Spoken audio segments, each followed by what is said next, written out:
Interestingly, Shadow Wolf is the only character depicted scalping. He is later captured and killed by the Colonel before Red arrives to dispatch the depraved soldier. The final scene between them is meant to be a touching exchange.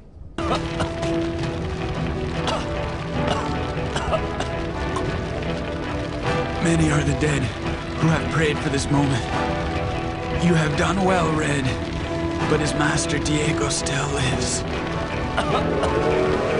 That's Diego's war train. Go, cousin. Finish what you have started.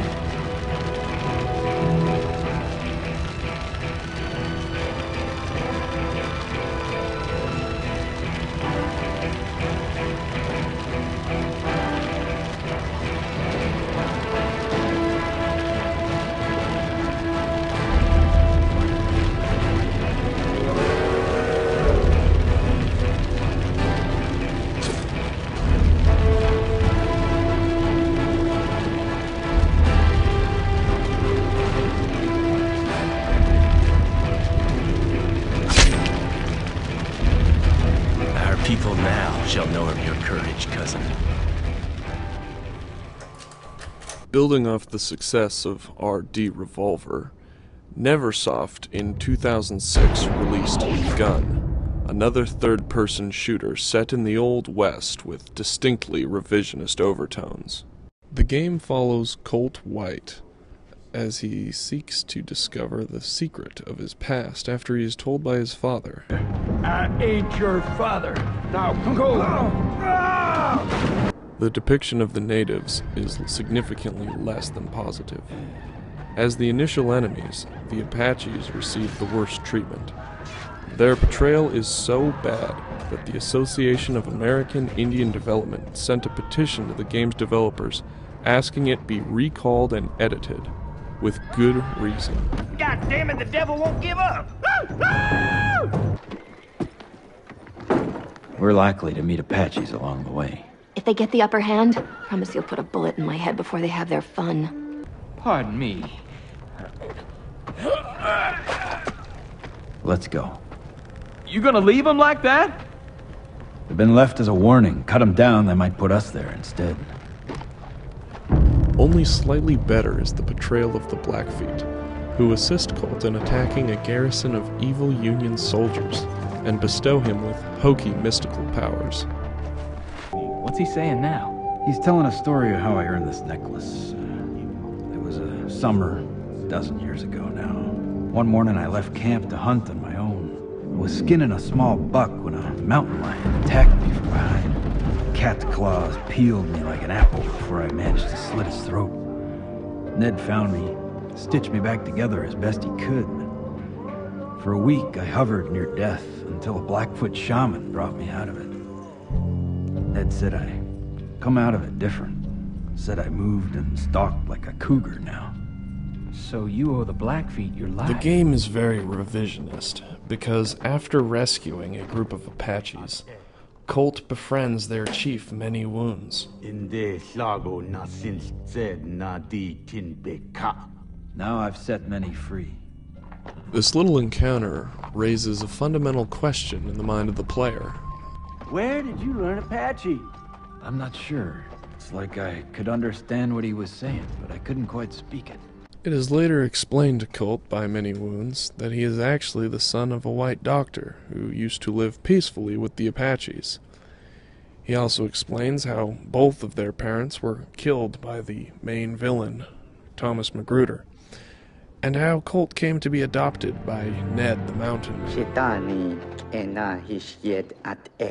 Shishe, hahodoljish, shishinina hoting, gobinina shije, yinir bir yishklish.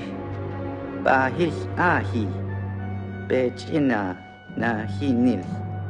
Many Wounds' transformation into a helpful Indian sidekick occurs after he informs Colt of the location of a Pueblo city of gold that Magruder has been busily mining. After the final boss fight, Colt is desperately trying to escape after leaving a wounded Magruder to die within his own collapsing mineshaft. Many Wounds makes one final appearance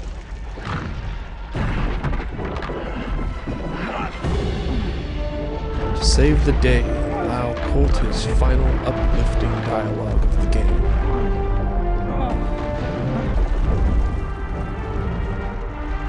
Now our fathers can rest in peace. With the one exception, all the characters we've reviewed have been either sidekicks or enemies to the main character. But in 2006, Human Head Studios and Venom Games developed Prey for the Xbox 360. The main playable character is Domasi Tawoti, aka Tommy, a Cherokee man who resents his heritage. I gotta get off this damn reservation. He begins the game in a bar on an Oklahoma reservation, complete with slot machines and hick rednecks. Hey, cleans with rag. The initial conflict is between Tommy and Jen, his girlfriend, echoing one that occurs throughout Indian country, although with substantially less subtlety. Why can't we just be together here? You know why. I hate this place. It's a goddamn cage. It's no way to live. This place is my home. My job is here. My family is here. Do you think you're saving me by taking me away? I'm Cherokee, Tommy. Just like you. You should be proud of that. Look, I know the tribe's important to you. It's just... it's never meant anything to me. His grandfather, Anisi, is probably the shallowest character. Dispensing ancient wisdom in his buckskin outfit, he warns Tommy of impending danger with unnerving accuracy. The game takes a rather ironic twist when aliens invade Earth, intent on assimilating humanity into their species. Tommy is able to escape, but Anisi is not so lucky. His death sets the stage for what is a grossly inaccurate depiction of Cherokee spirituality. Where am I? This is the land of your fathers, Tommy. Which looks suspiciously like Arizona, rather than the ancestral Cherokee lands in the American Southeast. It is here Tommy learns to spirit walk, and regain health and magic by shooting spirit wraiths with his spirit bow. Overall, it is like the developers were looking for some gimmick to spice up an otherwise generic first-person shooter, and they landed on Native American. I want to go home, Tommy.